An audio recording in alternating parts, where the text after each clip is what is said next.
Assalamualaikum warahmatullahi wabarakatuh. Salam sejahtera buat kita semua. Bertemu dengan saya Dodi Pramana SOS MSI sebagai dosen pengampu mata kuliah Public Relation di program studi Pendidikan Administrasi Perkantoran Fakultas Ekonomi Universitas Negeri Medan. Adapun pokok bahasan pada mata kuliah ini adalah konsep dasar Public Relation. Sebelum ke materi pembelajaran, alangkah baiknya kita mengetahui capaian pembelajaran mata kuliah pada pokok bahasan tersebut. Yang pertama adalah mahasiswa mampu memahami pengertian public relation.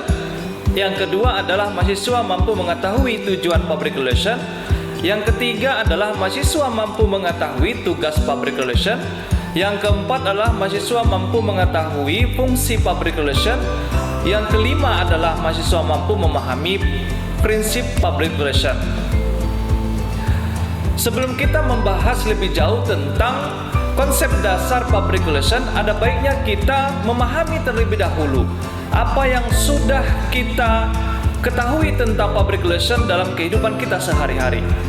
Sebagai contoh, kita bisa melihat di media massa elektronik maupun online banyak kasus yang terjadi yang sempat menjadi pusat perhatian publik.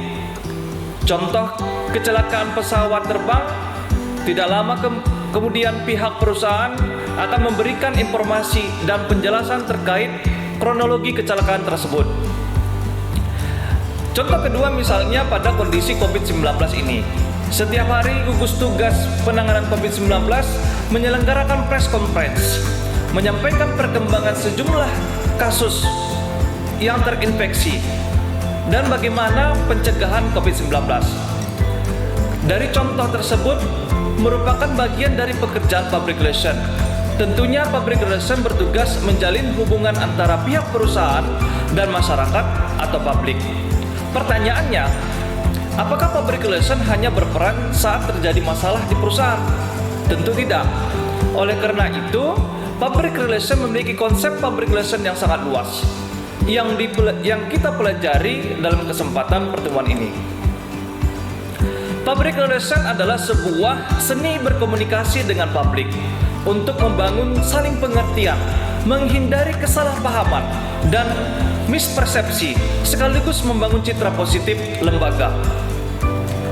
Sebagai sebuah profesi, seorang public relation bertanggung jawab untuk memberikan informasi, mendidik, meyakinkan, meraih simpati, dan membangkitkan ketertarikan masyarakat akan sesuatu atau membuat masyarakat mengerti dan menerima sebuah situasi. Setiap organisasi public relation yang dibentuk pasti memiliki tujuan.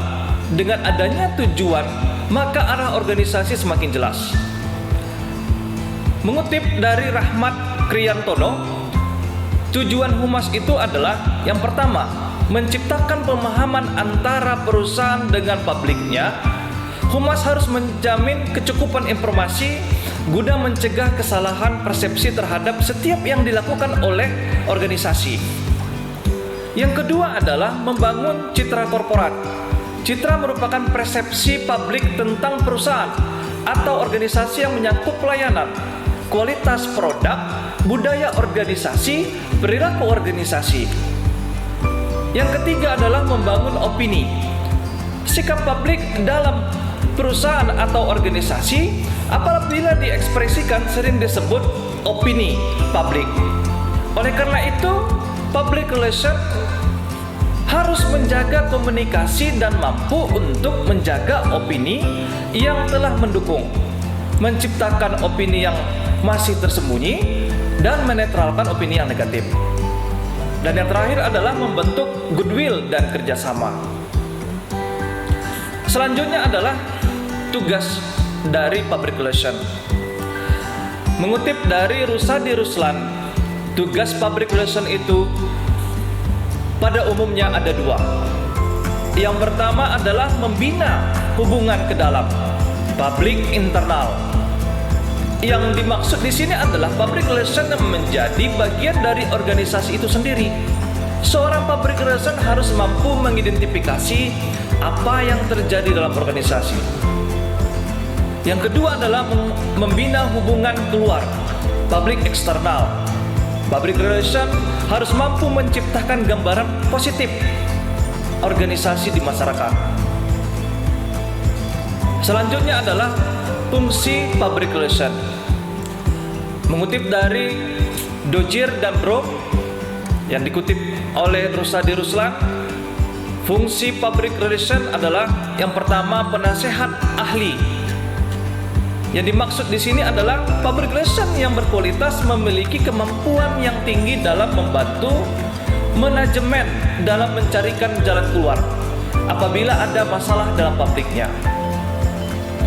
Berikutnya adalah fasilitator komunikasi.